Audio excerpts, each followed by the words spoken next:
What's up, everybody? My name is Joey. Most people know me by Snowroc. So, look here, I want to talk about Corcoran Craziness. So, when I was in Corcoran State Prison, this was the craziest. Now this was my first time at a level 3 prison. I started out level 1 and went up to level 2, then went up to level 3. So now I get here and it's level 3, and this is maximum security. So I'm a little more nervous because I don't know what to expect. I'm just expecting the worst. I ended up having to deal with more than I could expect. But yeah, corporate craziness, it's a step. It's a step beyond. When I first got there, so I was in the shoe. When I first got there, there was a guy there, and he was in the process of going out to court, and they were giving him a new case because he escaped. Stupidest story I ever heard. So the dude had got a hold of some marijuana. So the dude was in prison in a minimum security facility, which is the outside gate, level 1. These are the guys that clean up the visitor room around outside of the prison, outside the gate. All the people inside clean up on the inside. So these guys are minimum security. They get to come inside and they get to do certain jobs that the staff don't want to do. So these guys are in there, and the dude they smell marijuana in this area, so they pee test all these people. So now the guys, you know what I'm saying, test goes out. So when this comes back, this guy's like, man, I'm gonna get a dirty test. The most they could give you is 6 months. That's it. This guy goes home in less than 6 months. That's not that bad. But this guy was so worried about it, so stressed out about 6 more months. 6 more months that him and his friend escaped. That they got a fence, but it's not like, you know what I'm saying, electrified. There's the gun towers, and you know what I mean. So the dudes, two guys, escaped from the prison. They went down, you know what I'm saying, to some house. It's a farmhouse, and they took the people hostage. They took this family hostage, just 3 people, and they put them in the car and they drove off with them. They stopped at a McDonald's and went in, left the people in the car. When they came back out of the McDonald's, the people held the lockdown and wouldn't let them back in the car. So they got spooked. The people started yelling. Some people came out to McDonald's. They took off running. These guys, both of them just got life sentences because they're going to court and they're going to get sentenced to life for 3 kidnapping because they kidnapped his family. It's ridiculous. This was the craziest story I ever heard. I'm like, what? And if you would have got in trouble, so you smoked marijuana, if you don't do the crime. If you can't, do the time. So you accepted, you took the time, 6 more months. You couldn't take that 6 more months, so now you got a life sentence. Man, that's going to be a long life sentence. I feel for you. Man, I feel for you because that's crazy. But that's not it. That's just one of the crazy stories. You know what I mean? When I got there, there was, you know what I mean? Corcoran was, this is 1992, and Corcoran is a violent place. So after I got out the shoe, I go to the main line. I went to the level 3 yard, you know what I'm saying, the C yard. So I was on the C yard with the homies, and I had like maybe 5 or 6 of my homies, you know what I'm saying, from SDC, San Diego Crip. So we was good. That's you know what I'm saying, that's a solid group. And the ones that were there were real ones. So, I was lucky. But so it was some craziness. I remember when I first hit the yard, we was sitting there, you know what I'm saying, on the bleachers. Now, me and the homies was just, shooting the shit, talking shit, clowning. But it's other people on the bleachers too. And I heard these dudes talking, and this other dude told us, black dude, told this other dude, you know what I mean? He's like, yeah, I told, so what? I got life. What you gonna do? Ooh. I'm like, man, did you hear that?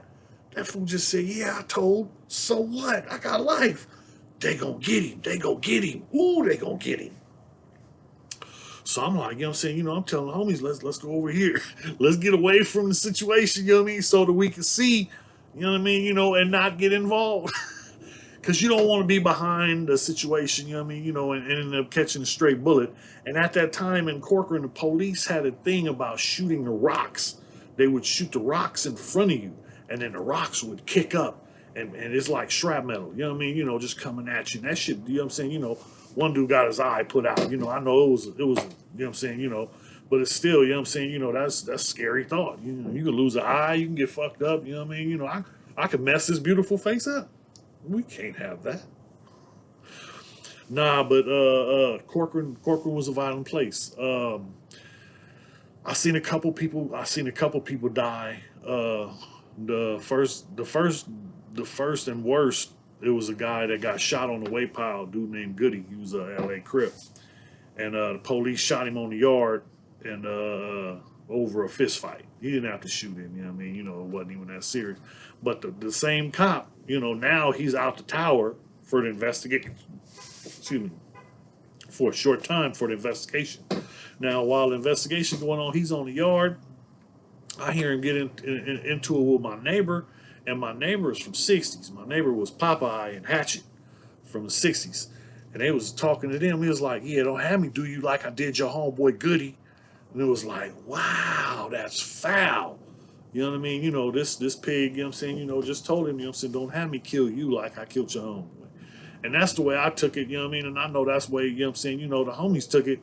And it was like, you know what I mean, it was the administration, you know what I'm saying, you know, moved this dude somewhere else. But you ran into staff like that. And some staff, you know what I'm saying, you know, were white supremacists. You know what I mean? You know, I'm talking about lieutenants and, you know what I mean, you know, some staff were, you know what I'm saying, you know, yeah, they were with them. But, you know what I'm saying, you know, for the most part, you know what I'm saying, there was a lot of, you know what I'm saying, you know, black and Hispanic staff.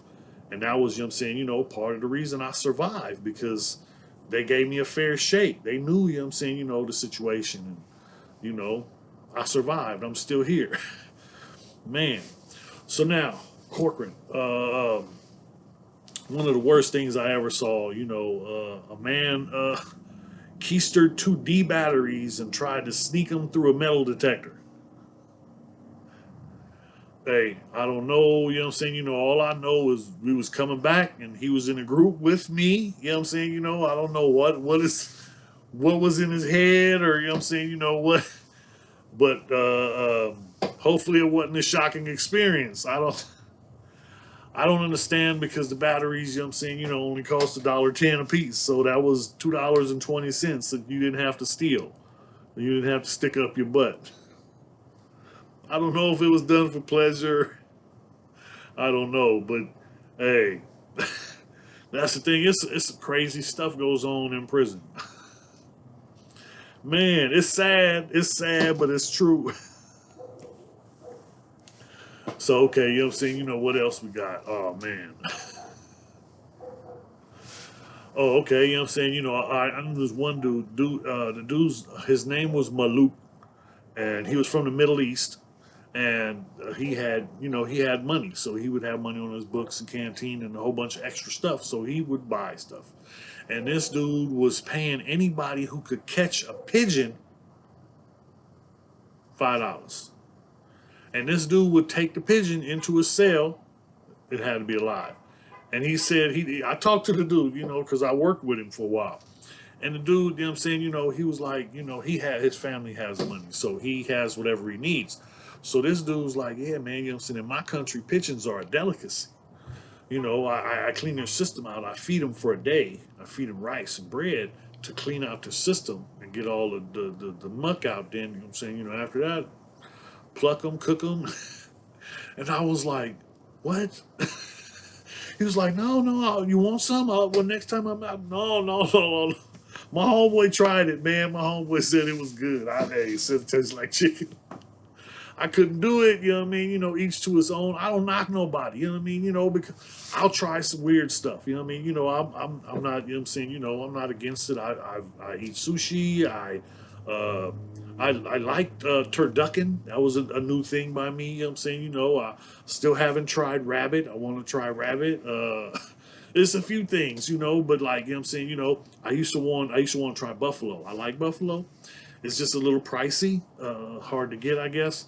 But, you know what I mean? You know, I like stuff that's different, you know, trying stuff that's different. So ain't nothing wrong with that there. So now, Corcoran Craziness. You know, because that's just the craziness that was going on there. Because there's sometimes you're in a situation where you have no control over the next inmate, and you don't know what he's going through. And I've seen people lose their mind in prison. I've seen people literally break down and just crack like a breakfast egg. This dude, you know what I'm saying, he threw his TV off the, you know what I'm saying, threw his TV down and broke it, had new clothes. His family would send him stuff. So he had all kinds of extra stuff like Levi's, tennis shoes, and all his sweats and thermals, and he was throwing the stuff out. And people will see it by the trash, and it belongs to nobody. So people are picking it up. And my homeboy picked it up one time, my cellie, and gave it back to the dude. Dude was like, nah, I got bugs on it. And he was like, nah, man, look, you know what I'm saying? I cleaned it. I took all the bugs off. Check. Show me. I'll show you. Ain't no bugs on it. So he took it. He's like, oh, okay. So he took it back in his cell. 2 days later, it was out in front of it was some Levi's and some other stuff. And next thing it was sad because one day it was raining, and in Lancaster it snows. It don't snow every year. But 3 of the 4 winters I was there, we got snow on the ground. It's snowing. It's slush on the ground. It melts as soon as it hits the asphalt. But on the grass, it's all covered with snow.